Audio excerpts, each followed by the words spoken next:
It is what it is. By authors Ted G. Walker, Danny G. Walker, and with special acknowledgement of Mary French Walker. Introduction. Life is filled with secrets, some good, some not so good, and some that no one ever discovers, and some what, when discovered, need to keep secrets. Chapter 1. Birth. At the end of World War II in Europe, Asia, Russia, and Africa, the amount of war machinery, hardware, materials, and military personnel was beyond anyone's ability to count. Reassembling the personnel to transport them back to America was perhaps the easiest part of the massive undertaking of undoing the web that was created by the evil included calamity of mankind. The human element was the simplest because all the allies wanted to go back to their native countries to get away from the remains of what had left when evil had urged its destructive goal. Untold amounts of machinery were scattered from the Atlantic coast to the borders of Russia, Turkey, the Mediterranean countries and Africa. The machinery that could be operated had to be gathered and assembled to prevent radical groups from continuing the war. These allies began the process of assembling troops known as the occupational forces, which consisted of those who had been disqualified as military combat soldiers. But some were capable of replacing the combat soldiers to allow them to return to America. The operation required them to perform the security necessary for gathering the equipment to be shipped back to America and the other countries. Albert Dunningham, Jr., a Mississippi-born and raised classic of Southern culture, had every attribute necessary to become one of America's heroes. He had tried everything he could think of to qualify to go kill some Germans. He was adamant about wanting to fight. Albert Jr. was one of the most capable men in America for military service, but he had a problem, which was he suffered from a disease that could cause blindness. When the draft board rejected him, Albert Jr. cried. He felt like his mission in life had passed him by. Albert Jr. was blessed with a body that qualified him to be termed a giant. He was a massive man that was the envy of every man in Philadelphia, Mississippi, where he grew up. He was the best football player that he had ever played for Philadelphia High School. They were undefeated in 3 years that he played. Mr. Albert Dunningham owned a mechanic shop and was not uncommon. If the customer was in a hurry, for Albert Jr.'s daddy to ask him to hold the rear end of a car while he fixed a flat. The good part about Albert Jr. was that he was gentle, which was the main cause for the prettiest and most loving young lady in Philadelphia to become drawn to Albert Jr.'s sweethearted nature. There was no doubt that Albert Jr. and Glenda Sue Turner had plans to become attached. Back in the days, as the war began to come to an end, praying in Mississippi was what people did when a defect got out of hand and needed a spiritual boost for a cure to occur. Folks gathered one Sunday morning at the Sunshine Baptist Church for a prayer meeting for Albert Jr.'s healing. There was no doubt when the last prayer was prayed about Albert Jr. was going to be back to looking at what he wanted to see. At the next sunrise, Albert Jr. woke to a world which had appeared to him fuzzy and unclear, and farther than he could see was all of a sudden clear and visible. First person to learn of Albert Jr.'s miracle was Sam Roberts, who was on the draft board. When Albert Jr. had tried to volunteer the first time, Sam had held up 2 fingers, and Albert Jr. couldn't see Sam's hand. Albert Jr. said, "Sam, if you will hold up 2 fingers this time, I will tell you how many you are holding up, because I have been healed." Sam decided to trick Albert Jr. and held up 3 fingers. Sam asked, "How many?" Albert Jr. said, "3, you rascal, you tried to trick me." Sam said, "Albert Jr., the war is over. Are you sure you want to go over there when you could be playing football for Mississippi State and learning how to weld for free?" Albert Jr. said, "Sam, it is my calling. I got to go." Sam said, "I'll talk to the board and see if they wanted to send you." Within a week, the board had received communication from Washington to notify them of the need for security personnel in Europe. The board agreed Albert Jr. was their first choice. There was a rush to send Albert Jr. a letter informing him he had been drafted into the military service. When the vote was taken, Sam Roberts made a motion to adjourn and the meeting ended. Sam couldn't wait to tell Albert Jr. he was going to receive a letter telling him he would induct into the Army. Albert Jr. shook Sam's hand and went straight to his daddy's garage. He told his daddy he was going to war. His daddy told him to be real careful who he took a shot at because the Germans had given up. He said, Albert Jr., you need to talk to somebody over there who knows the right one for you to shoot, because if you don't, you may get into trouble. Many thousands of miles from Philadelphia, Mississippi, there were millions of displaced people. In a remote area near Duisburg, Germany, refugee camps were being built by the Allies to feed and provide shelter for the refugees of Europe. One of the camps was made ready to receive survivors of the German death camps. The Allied High Command wanted a separate location for those who had suffered the most and remained alive. All the refugees in that particular camp bore their numbered identities of their forearms. Among the former prisoners was a young man named Samuel Bekenstein. Before the war began, he was one of the most promising prospects to become famous for his knowledge in mathematics and chemistry. After several weeks of recovery and care by the Allied doctors, Samuel began to walk through the camp visiting with fellow Jewish survivors. One morning, just at daybreak, he was kneeled looking to the east when a young lady kneeled beside him and her head covered. Samuel continued with his morning prayers as did the young lady. As the sun began to rise, he glanced up in her direction and saw her tears of gratitude for having been allowed to survive. Without a word, she returned to Samuel and embraced him as life touching life. Samuel had endured the cruelty of war, but as he awoke to the embrace of the beautiful lady, he yielded his spirit and embraced her as they felt their hearts pump the fresh blood of freedom through their veins.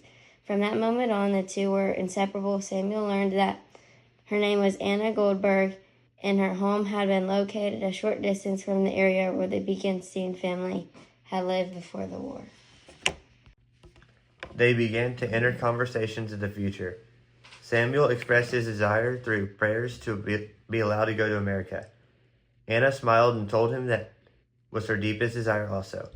As time passed, the camp became organized according to interviews held with each of the refugees. The inquiry was basically, do you have a home to return to? And if not, where would you like to apply for citizenship? Both had been told by the interviewer, you can go to America. As each day passed, their health began to improve and their affection for one another increased.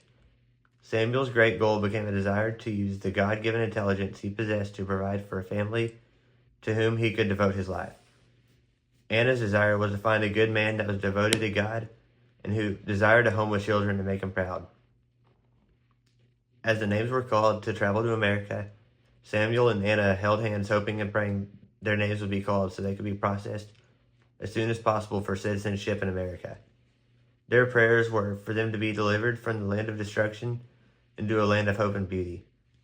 On that blessed day of selection, as they continued to hold hands, the names were called alphabetically. Bekenstein was the first to be called, but they continued to hold their hands clutched tightly together. When the name Goldberg was called, the blood in their hands and bodies raced into blood vessels of joy they had not known in a decade. They turned to one another and kissed the lips of the future with the joy that passed through understanding. In their minds, they had been chosen to make the journeys to the haven of America together. The voyage, even though crowded and mostly uncomfortable, did not interfere with the hope in their hearts that lay ahead of them in a land of peace, hope, and prosperity. As they were processed at Ellis Island, even though the regimen was at times very harsh, they made it through with a smile on their faces and hearts filled with hope. Samuel's suggestion to Anna was to locate what in their minds would be referred to as the Jewish section, in hope of being able to communicate, and the most important thing, to find employment. Samuel told Anna he was aware that now they were both filled with anxiety and apprehension, and that to make him that was a signal to go very slow in the decisions they were to make. Samuel said, Anna, my opinion is we should find a temple and praise God as well as ask the rabbi to hear our marriage vows. They soon found a temple and a rabbi who spoke fluent German. The rabbi was aware of the circumstances they faced but could tell Samuel was extremely bright and talented at most anything he was assigned to do. The rabbi performed the marriage ceremony in the manner they knew was well pleasing to God. He also took them to a gentleman who was a member of the congregation named Benjamin Ashey, who provided them with work in a neighborhood hardware store. The increase in population in New York after the war caused a boom for home improvement and building apartments. It wasn't long before the owner knew he had found two people who could depend upon to handle his business. Because of the knowledge Samuel and Anna had brought to the business, the owner opened another store in a different area of New York. The business began to thrive. After a year, Samuel and Anna asked one another if it was time to plan a family. They agreed they could live on one income. At the time, Anna would be compelled to resign to give birth to their child. The owner of the business had shown Samuel and Anna many favors to refurbish their apartment. After a year of arriving in America, they were so happy, their days were not long enough to drink the joy of prosperity God had supplied to them. During that same period, Albert Dunnigan Jr. had completed a year of service in Europe gathering and securing war machinery to be sent back to America to be stockpiled for another war. The stockpiles of war machinery in New York had grown to be such a magnitude. The military high command transferred some of the occupational forces of Europe to New York to apply their knowledge for security to the fields of equipment that was being accumulated on the East Coast. By the time Japan had surrendered, which meant the Pacific coastal ports would be experiencing the same problem as the Atlantic coast. When Albert Jr. arrived in New York, he couldn't wait to call the love of his life and tell her he was back. When Glenda Sue Turner answered the phone, Albert Jr. said, "Glenda Sue, I'm back." When Glenda Sue heard Albert Jr.'s voice, it was as if she had received a call from heaven. Albert Jr. said, "Glenda Sue, I was wondering if you'd think about running up here to New York on a train and then we could get married." By that time, Glenda Sue's family had gathered around the phone. All Glenda Sue could do was scream. She dropped the phone and her mother began speaking to Albert Jr. saying, "She's going to be okay. She's a little bit excited right now." Albert Jr. asked Miss Turner, "What is she excited about?" Miss Turner said, "Albert Jr., what did you say to her?" Albert Jr. answered, "I told her I was back and for her to catch a train to New York and we could get married." Miss Turner said, "Albert Jr., I think that was exciting to her. I think that's what excited her." By that time, Glenda Sue had settled down when she asked Albert Jr. if he was sure they were going to be married. Glenda Sue asked, Ain't there preachers in New York? Albert Jr. said, "Glenda Sue, they have preachers in New York." The next morning, Glenda Sue caught a train to New York. 4 days later, Albert Jr. met her at the Grand Central Station, where thousands of Americans were trying to find their way back home. Albert Jr. was 6'7" tall and had no trouble finding Glenda Sue. They stopped at the first sign that had church printed on it and got married. The military provided housing for the soldiers who served in the occupational force, and after they were married, they went to the apartment to let each other know how much the other had been missed. May 26, 1947, 9 months to the day later, they were at the Mount Sinai Hospital preparing to give birth to their first child. Albert Jr. and his wife were in that hospital because during World War II, Mount Sinai was perhaps the most active resource in America in providing medical services to military personnel at no cost. At the same time, Samuel Benkestein and his lovely wife Anna were present at the same hospital to welcome their first child as an American citizen. The delivery of both children was without complications, except for the nurse in the delivery room placing the Dunnigan baby's name on the Benckenstein baby's record, and the Benckenstein baby's name on the Dunnigan baby's record. At that time in medical history, the mother was given either to lessen the pain of birth. After the birth, the nurses applied black ink to the palms of the infant's hand and feet, which was then imprinted on the birth certificate for identity purposes. It was not a rare occurrence for babies to be identified with the wrong parents. The medical practice at the time required the mother to remain in the hospital sometimes as much as 10 days.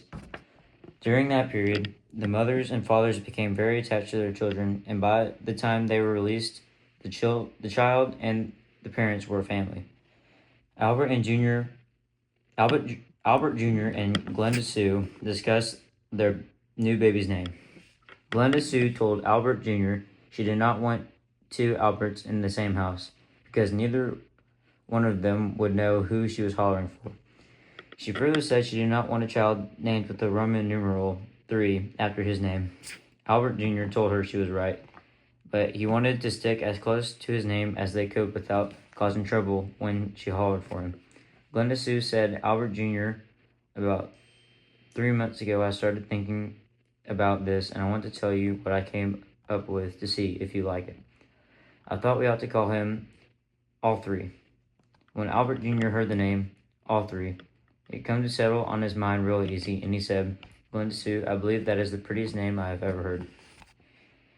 When Albert Jr. had completed his tour of duty, the Dunningans returned to Mississippi to begin a life they knew would involve athletic accomplishments, fishing, hunting, and rabble-rousing and mischief galore, just like all the Dunningans before. When Anna very carefully placed their son on his father's arms, after they had returned to their apartment, he sat in a rocker that had been loaned to him by the store owner to dream of the days ahead as he imparted the thousands of years of Jewish biblical history and wisdom to his son. Samuel started toward the stairs as he imagined the heights his son would achieve academically. He envisioned New York University as a mere beginning to his scholarly achievements. He knew his son would write history in the field he chose to apply his God-blessed intellect. As Samuel and Anna pondered the name to give to such a gifted child, Samuel recalled the ancient prophet named Joel, who in very harsh terms foretold the coming of a warrior who would appear on earth to defeat evil. After prayers and considerable conversation, they gave their blessed son the name Joel Benckenstein, who they knew was blessed with the capability necessary to know the future.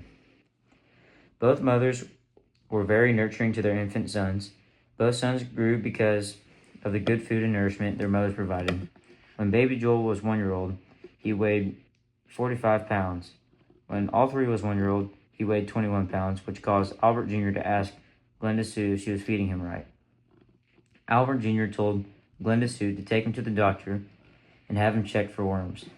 Glenda Sue did this and was disappointed when the doctor told her he did not have worms. When the two boys reached their 5th birthday, questions began to become common between the parents. For example, Samuel began inquiring into Anna's family genetic history. Samuel inquired whether she knew of anyone in her family 6 feet tall. Anna told Samuel she had heard her mother say a branch of their family lived in southern France who had a child that was almost 6 feet tall. Samuel said, Anna, I think Joel will be almost 6 feet tall. Samuel began thinking of King Saul and began recalling the first king of the Jews, whose name was Saul, and stood a head taller than any other man and was considered a prime specimen of manhood. Samuel enjoyed the thought of being the father of not only the tallest Jew in America, but also the brightest. The blessings that would flow to Samuel and Anna from such a son were unimaginable.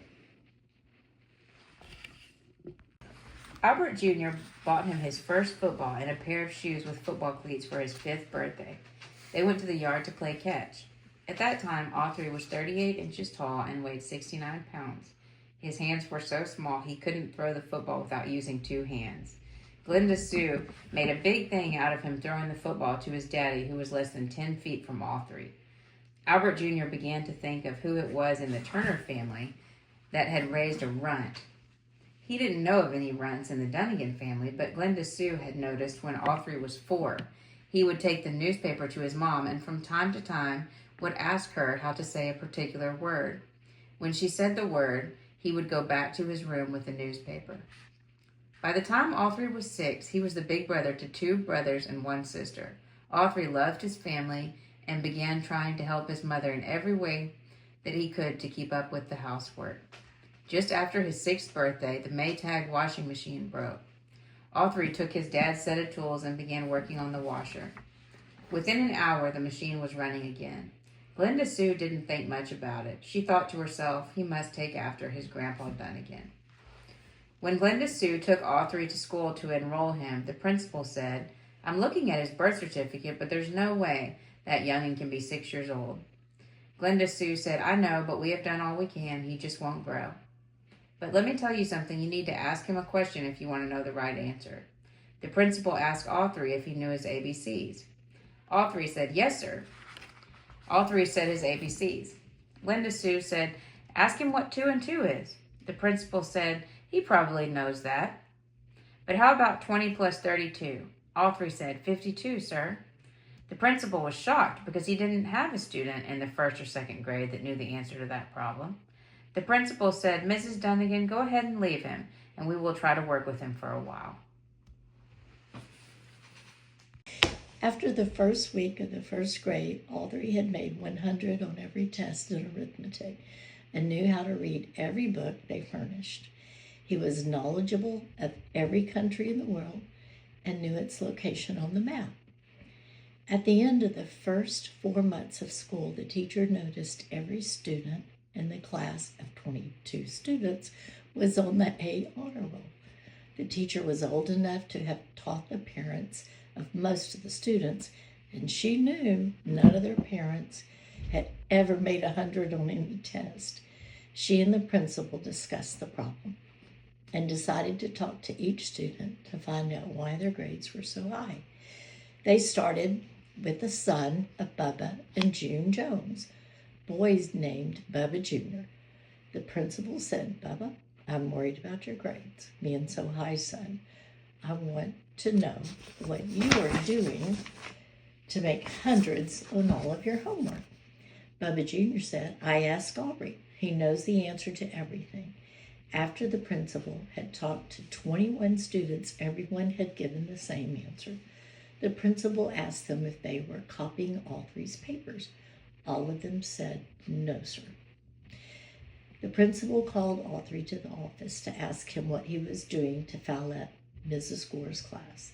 The principal said, "Autry, it is not right for all these children to be making the kind of grades they're making, and I want to find out what you are doing to cheat." Autry said, "Sir, we are not cheating. I am showing them it takes less time to do it right than it takes to do wrong. Because if you do it wrong, you have to do it twice." The principal looked at Autry and said, "Boy, is there something wrong with you? You know that makes way too much sense for these children to understand, and I believe you are trying to foul them up, and I want you to quit it." The first thing you know, the school board will find out, and several teachers will be out of a job. I'm not going to tell you anymore. Quit spreading your way of looking at things to other people. It's going to damage their lives. Autry said, "Sir, whatever causes peace among the students in our school, I am for it." Life in New York was not the same as being in Mississippi. The Wittgensteins had prospered with the association Samuel had made with the hardware store owner, Benjamin Ashey, who had opened a total of 5 new stores and promoted Samuel to an executive position in the company. Because of the prosperity, Samuel and Anna had inquired of the rabbi to help them locate the proper school for Joel to be exposed to the best teachers of Jewish children. They found a synagogue not far from their home where they enrolled 6-year-old Joel in the first of the elementary grades. The entire school had 46 pupils from grades 1 to 6. It was of the greatest importance that Joel becomes acquainted with his faith in the Almighty God and the laws of Moses that had existed for thousands of years. The teacher in the first grade had high hopes for Joel because his parents had become well known in the community because of the exposure to the customers who frequented the hardware stores. The teacher knew Joel's talents would move him through the primary grades quickly. Every thought the teacher had used to offer hope for Joel became a disappointment. He was 8 inches taller than anyone in school and was at least 20 pounds heavier. If there was ever a child that loved mischief, it was Joel. Most of the time was spent making the next spitball to shoot at a fellow student. But when recess began, he was the first on the playground with a ball of any kind, from a dodgeball to a baseball. Most Jewish children had never been exposed to football. When Joel was in the 4th grade, his mother began letting him walk by himself to and from school. He located a high school that was involved with football. Joe wanted to play football. The coach allowed Joe to hold a blocking dummy for the players to practice blocking. The coach was impressed, even at Joel's young age, as to his athletic skills. Joel began telling his parents he wanted to play football. Samuel and Anna loved their son more than they should have, and eventually allowed him to do whatever he wanted to do. The size Joel had reached by the time he was of high school age made everyone think twice before disagreeing with him. The problem became Joel would not study or pay any attention to learning anything other than football. Samuel began to become extremely concerned that his one and only son was a teenager who had no interest in any knowledge his father had prayed that he could impart to his beloved child. After entering high school, Joel learned that there was more to life than football and school. He learned there were girls. Joel became obsessed with the female sex. He was the most sought-after teenager in public school he attended. Joel had never achieved even 1 ounce of self-control. Whatever he saw he wanted, he reached for it. Joel entered the weightlifting competition and eventually became champion weightlifter for the state of New York. Samuel and Anna loved their son, and as he participated more and more in the culture of America, they allowed him to participate in whatever he desired. Joel had a competitive temperament that he used to intimidate other young men. If Joel decided he wanted the girl someone else was dating, Samuel and Anna talked constantly about what to do to make him happy. Joel continued to participate in football, and by the time he graduated from high school, the professional football scouts had become aware of his talent. Samuel and Anna wanted Joel to attend New York University. Samuel felt confident that he could finally involve himself in Joel's life by helping him with his courses in college. Joel saw that it would break his parents' heart if he didn't attend an American university. Syracuse had shown an interest in him, which was most pleasing to his parents. When Joel visited the campus of Syracuse, the coaches got all excited, and they offered him a scholarship. When they received his high school grades, they were disappointed because they had never known of a Jewish child making grades that low. The coaches discussed the problem and decided Joel needed to mature, and he could do that by playing football for Syracuse. Joel's parents were overcome with joy in that their child had qualified for college. Samuel knew the time would soon come where he and his son could sit and discuss mathematics, chemistry, and perhaps some of the deeper issues of the Jewish faith.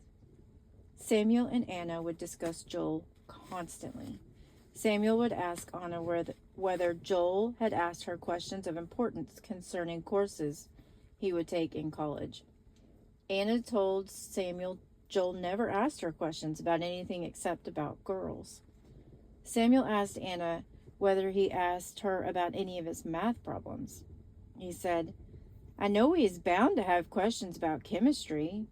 She said, "Not so far. He seems to know everything he wants to know." Samuel said, "Anna, do you think we've been the right kind of parents to bring him up as an American child?" And Anna said, "We have done our best. It is what it is. There's nothing we can do."